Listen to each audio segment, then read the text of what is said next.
ሰላም የናታን ቲዩብ ተከታታዮች እንዴት ናችሁ? ዛሬ ደግሞ አዲስ ነገር ይዤ ቀርቤያለሁ። ይህም እንግዲህ ኤሌክትሪክ ፓወር እንዴት እናገኛለን የሚለውን ነው እንግዲህ ማሳያችሁ። እንግዲህ ኤሌክትሪክ ፓወር በተለያዩ መንገዶች እናገኛለን። እንግዲህ አንደኛ የመጀመሪያው ዋናው ከሃይድሮ ነው ወይም ከውሃ። ሁለተኛው ከዊንድ ተርባይን ነው። ሌሎችም አሉ ወደ ጂኦተርማል የሚባሉ እና ሌሎች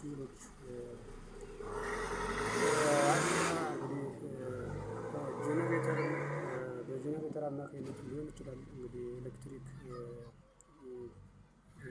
የምናገኘው ማለት ነው። እንግዲህ እዚህ ጋር እኔ ስለ ሃይድሮ ኤሌክትሪክ ፓወር ነው እንግዲህ እዚህ ጋር እንግዲህ ምንድነው ሃይድሮ ኤሌክትሪክ ፓወር ነው። እዚህ ጋር የምታዩት እንግዲህ ጄኔሬሽን አለ እንደምታዩት እዚህ ጋር ጄኔሬሽን እንግዲህ አንድ ዳም ሊሆን ይችላል ወይም የሆነ ሪዘርቫየር ብለን ወስደው እንግዲህ ዳም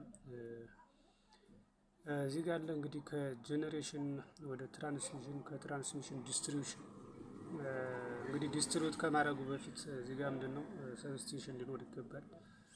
ጄኔሬሽን አለ ትራንስሚሽን እዛ ሰብስቴሽን ከሰብስቴሽን ወደ ዲስትሪቢዩሽን እንሄዳለን ማለት ነው። ምክንያቱም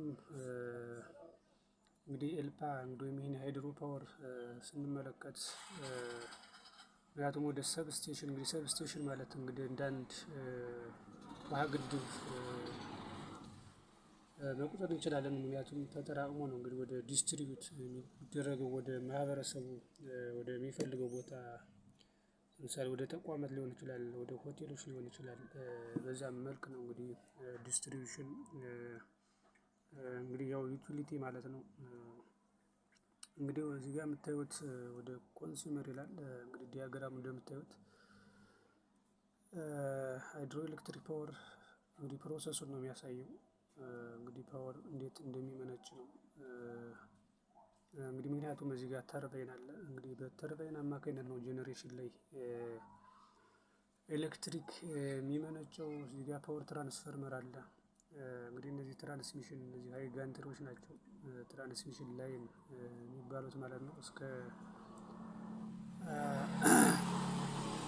እዚህ ጋር የምታያቸው እንግዲህ መጥቶ ምንድነው ሰብስቴሽን ነው የሚገቡ ሰብስቴሽን እንግዲህ ነው እኛ ዲስትሪቢዩሽን ብለን ወደ ዲስትሪቢዩት የምናደርግ ማለት ነው። ስለዚህ እንግዲህ ሃይድሮ ኤሌክትሪክ ፓወር ሲባል አብዛኛው ምንድነው ለምትሉ እንግዲህ በአጭሩ ሃይላይት ላቀርብላችሁ የወደድኩት እንግዲህ ሞር ቪዲዮ እናንተ ገብታችሁ ዩቲዩብ ላይ መመልከት